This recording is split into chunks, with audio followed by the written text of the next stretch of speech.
7h, 9h, Europe 1 matin. Nicolas Caro, le livre du jour ce matin, un peu de science-fiction pour changer, tiens. Oui, et comme souvent, le roman de science-fiction nous plonge dans des océans de réflexion métaphysique. Le livre s'appelle Dark Matter, signé Blake Crouch, réédité chez Gallmeister. Une série adaptée du roman vient de sortir sur Apple TV. Alors sans trop divulguer, voilà. Quelle est l'histoire? Celle de Jason Dessen, prof de physique sans histoire, justement, dans un petit lycée du côté de Chicago. C'était un grand scientifique, Jason, mais ça c'était il y a 15 ans. Il a eu un enfant avec sa femme, Daniela, mais Charlie, donc son fils, souffrait de quelques problèmes de santé. Il a fallu s'en occuper plus que prévu, et donc il a abandonné la recherche qui lui prenait trop de temps. Puis Daniela, elle, a laissé tomber sa carrière d'artiste pour se consacrer entièrement à Charlie. Ils ont bien fait, parce que après quelques années, Charlie a récupéré. Aujourd'hui, il va très bien, pas de problème particulier. Mais ce soir, au tout début du roman, Jason est agacé, puisqu'il sort d'un verre dans un bar. C'était une petite fête organisée par Ryan Holder pour son prix. Jason le sait, et d'ailleurs Ryan lui fait la remarque un peu maladroitement, c'est lui qui aurait dû récolter tous ces honneurs s'il n'avait pas tout laissé tomber à l'époque. Mais enfin, c'est comme ça. Non, il a fait ses choix. Exactement, c'est la vie. Mais ce même soir, quand il entre dans sa voiture pour rentrer chez lui, un homme le braque et lui ordonne de conduire. Ils arrivent dans une zone industrielle abandonnée. L'agresseur fait une piqûre de quelque chose à Jason. Blackout, et quand il se réveille, il est dans sa ville, oui.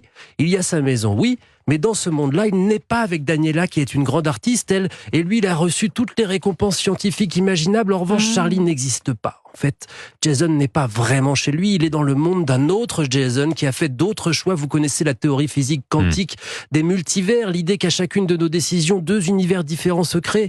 L'un où l'on a décidé ci et l'autre où l'on a décidé ça. Je m'arrête là parce que je veux pas spoiler du tout, mais on va visiter des tas d'univers différents. C'est l'idée de ce roman génial et inlâchable. On sort différent après l'avoir lu. Sommes-nous la somme de nos choix?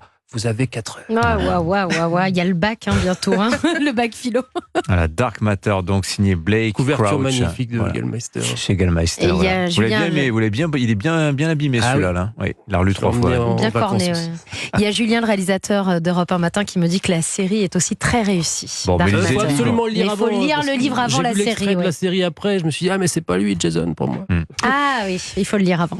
Caroline Speller, cette semaine, le jeu vidéo de la semaine, plutôt 2 d'un coup, qui s'inspire de l'origami, l'art japonais du pliage de papier. Oui, Dimitri, cette technique est le cœur de Paper Trail. Derrière ce concept simple se cache un jeu vidéo indépendant d'énigmes.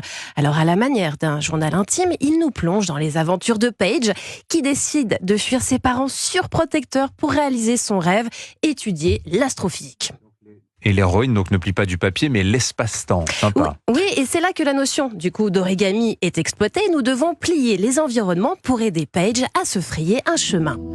Alors du marais à la ville, en passant par la forêt, chaque décor à l'aquarelle est un casse-tête à élucider. Plier les coins, rabattre les bords permet d'accéder à une clé, débloquer une statue ou relier un pont. Et plus évidemment que vous avancez, plus les énigmes se complexifient.